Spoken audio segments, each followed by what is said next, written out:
નમસ્કાર, હું છું પ્રિયા અને તમે જોઈ રહ્યા છો જનતા કી જાણકારી ન્યૂઝ।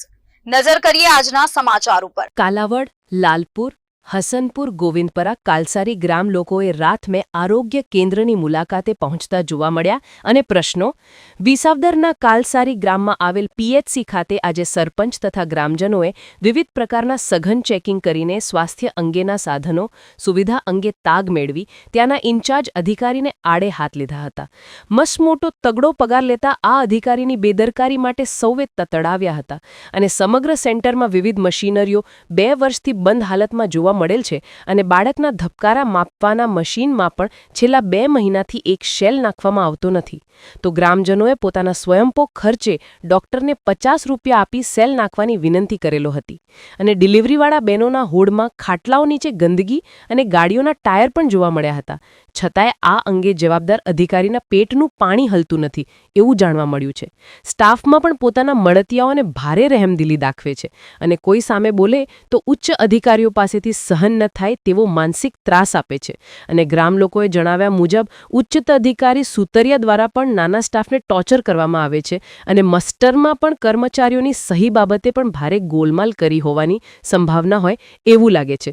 સરપંચશ્રી અને આગેવાનોએ જણાવ્યું કે જો હવે આગામી 15 દિવસોમાં આ તંત્ર અને અધિકારીઓ સુધરશે નહીં તો આંદોલન કરવામાં આવશે અને કાલસારી પ્રાથમિક આરોગ્ય કેન્દ્રને તાળાબંધી પણ કરવામાં આવશે તેવું ગ્રામજનો અને સરપંચ દ્વારા જણાવવામાં આવ્યું હતું। રિપોર્ટર આસિફ કાદરી, વિસાવદર। હું ગોવિંદપરા ગામનો સરપંચ પ્રફુલભાઈ ધીરુભાઈ નાકરાણી બોલું છું। કાલની તારીખમાં કાલ 12 તારીખે મેં કાલાવડ સીએસઓ સેન્ટરની મુલાકાત લીધી। ત્યાં સીએસઓ સેન્ટરે કોઈ હાજર નહોતું એટલે આજની 13 તારીખે મેં પીએચસી સેન્ટર કાલસારીએ નોંધ લીધી અને પીએચસી સેન્ટરે મેં તપાસ કરી। પીએચસી સેન્ટરે મેં તપાસ કરી એટલે ગેડિયા સાહેબને મેં પ્રશ્ન કર્યો કે અમારે સીએસઓ સેન્ટરે કોઈ હાજર રહેતું નથી। પછી પીએચસી સેન્ટરે મેં જે તપાસ કરી એમાં એક જે લેડીઝ વિભાગમાં જે ડિલિવરી વિભાગ જે છે એમાં જે ટોયલેટનો દરવાજો બંધ નથી થતો।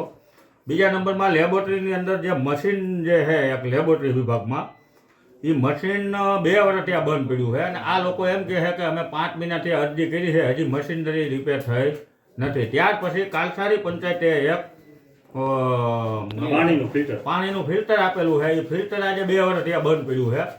આ લોકોએ એને પણ રિપેર કર્યું નથી। પાણીના પણ પ્રશ્ન છે એટલે આવા ઘણા ખરા મુદ્દાઓ છે અને અહીંયા જે ડિલિવરી કેસમાં 48 કલાક જે હાજરી આપવાની હોય એમાં ડૉક્ટર 12 કલાક રહેતા નથી અને 12 કલાકે ડિલિવરી કેસને રજા આપી દે છે। કાલ સવારે કોઈ બૈરાઓને બ્લીડિંગ થયું અને કેસ ફેલ થયો તો જવાબદારી કોની?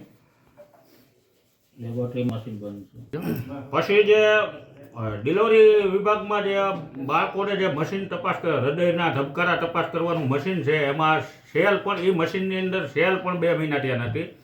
એ સેલના પૈસા પણ અમે આપ્યા છે અને એ સાહેબને પણ પૂછ્યું કે આ 10 રૂપિયાનો તમારાથી સેલ નથી લેવાતો એટલે એણે એવો જવાબ દીધો કે આ સેલ મળતો નથી। 10 રૂપિયાનો સેલ માર્કેટની અંદર ન મળે તો પછી બીજું શું કરવાનું? એટલે એના માટે અમે પૈસા આપ્યા છે અને બીજું કે આ જેટલી મશીનરી બંધ છે જે ટોયલેટના દરવાજા નથી દેવાતા એને 15 દિવસનું અમે મુદત આપી છે। 15 દિવસમાં કાંઈ પણ જો એ રિપેરિંગ કામ ન થયું તો અમે ઉગ્ર આંદોલન કરવાના છે। મારું નામ પિયુષભાઈ રવજીભાઈ ઢોલરિયા, કાલસારી ગામ આગેવાન। હવે મારી રજૂઆત એ છે, આજે મેં પીએચસીની મુલાકાત લીધેલી। પીએચસીની અમે એકલા નહીં પણ ગ્રામજનો સાથે મુલાકાત લીધી, સરપંચ પણ સાથે છે। અમારો રજૂઆત લેતા અમે પીએચસીની મુલાકાત લીધી એમાં બધી વસ્તુ અહીંયા પાણીનું ફિલ્ટર બંધ છે, પછી લેબોરેટરીનું મશીન બંધ છે। સાહેબને રજૂઆત કરી, સાહેબ કે અમે રજૂઆત કરી 2 વર્ષથી બધું બંધ છે। આ ગ્રાઉન્ડમાં પણ સફાઈ કામ નથી થતું। સાહેબની બહુ બેદરકારી છે। બીજું નાના સ્ટાફનું એ ટોર્ચરિંગ બહુ થાય છે કે જેથી એક સ્ટાફને તો સુતરિયા સાહેબ દ્વારા ટોર્ચરિંગ કરવામાં આવ્યું અને એ માણસ બિચારો રાજીનામું દેવા સુધી તૈયાર થઈ ગયો। એટલે અમારે ખાસ તો મુલાકાત એટલે લેવી પડી છે કે આવું શું કામ કરે છે।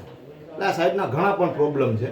જો આજથી આ પ્રોબ્લેમ સોલ્વ નહીં થાય તો ગ્રામ પંચાયત દ્વારા ગ્રામજનો દ્વારા ઉગ્ર આંદોલન કરીને તાળાબંધી પણ કરવામાં આવશે અને હેડક્વાર્ટરે બધાને રહેવા ખાસ મારી નમ્ર વિનંતી છે। હજી ચેક કરવામાં પણ આવશે।